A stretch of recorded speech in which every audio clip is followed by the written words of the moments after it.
What was that? Stone men! Don't let them touch you!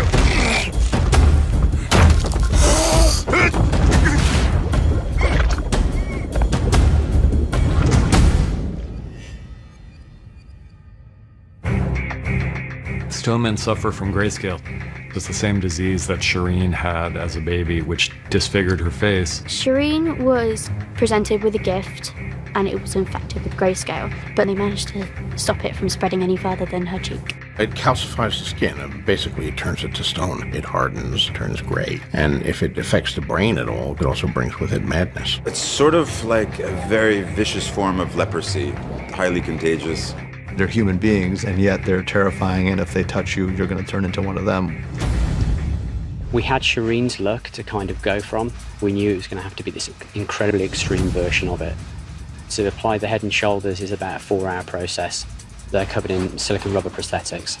We looked at sort of different textures, elephant skins, sort of cracked riverbeds. So we had a kind of stony sort of rock sort of look to it. It's almost like wearing a wetsuit, but on your face constantly. It's quite uncomfortable, I'm not going to lie. When people start to succumb to grayscale, they're taken off to Valeria because no one else lives there. Valeria was a complete invention from the bottom up. You have descriptions from the book and from the script, but you have a lot of opportunity to create something special and something new. What we were able to do is build our polystyrene elements onto that existing bridge as though the stone men were within an arch of this much larger aqueduct. And what it meant was that Tyrion and Jorah were able to be on a boat travelling down this river and past the stone men in real time. In terms of the stuntmen, they're really game for everything. When we come up into our positions, it's really slow motion, and then we sort of obviously go into the attack. They had to measure out specifically not only how far we needed to jump, but also the depth. We had the canal dredged, so it was 7 feet deep, so we could do like the 21-foot jump. For the jump into the boat, we put truss across the bridge, and the stunt guy hung off the truss and jumped into the boat for the landing. The boat was only 15 feet by about 5 feet wide, and we got 2 actors in there. It was incredibly claustrophobic, and there's a terrible fear of them touching you, so they're quite difficult to combat. A fight scene on a small boat is very tricky. Basically, you're trapped on this boat and you're being attacked and there's nowhere to go. There's a disused swimming pool, which we're converting into a water tank, and we're going to hold Peter in the water, and then one of my stunt guys is going to be weighted and on the bottom, and he grabs his ankle and he struggles, and then that's the last thing we see. It was a very complex sequence to kind of figure out exactly how to treat it and how to make it work. And it was one of the most all hands on deck sequences that we had to shoot.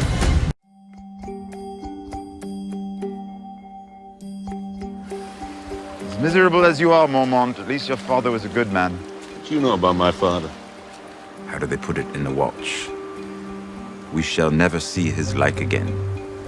And Tyrion accidentally reveals to Jorah that Jorah's father has died. It's part of the Scale of Thrones where you realize an incident that maybe happened, 2 series previously. The world is so big in which they live that news doesn't travel. How? I only know what I heard. Jorah was exiled in not very honorable circumstances. He knows that he would have lost the love of his father if he knew what he had done, and you get that moment on camera. I'm sorry. I am. There's so much lying between characters on this show. There's so much behind-the-back deception. But Tyrion has nothing to lose, so he just wants all sorts of truth out of Jorah and speaks completely honestly with him.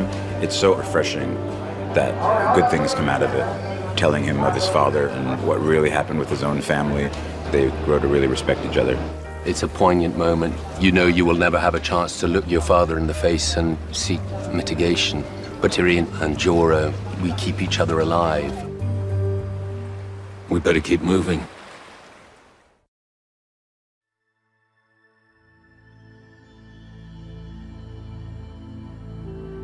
Your Grace, I want to say... You will not speak. What would you have me do with him? I swore I would kill him if he ever returned. Jorah is lost without his central focus, which has always been Daenerys.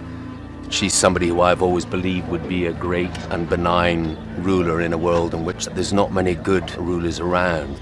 Series 5 for Jorah is his journey to get back to Daenerys and to find her forgiveness. Jorah's betrayal runs so deep and has affected her on such a level. He's the only person who has been with her from the beginning. He has taken her from this vulnerable child into the queen that she is. For that relationship to have been built on lies, this is really where you see the fire in her and the steely determination. So I should kill him.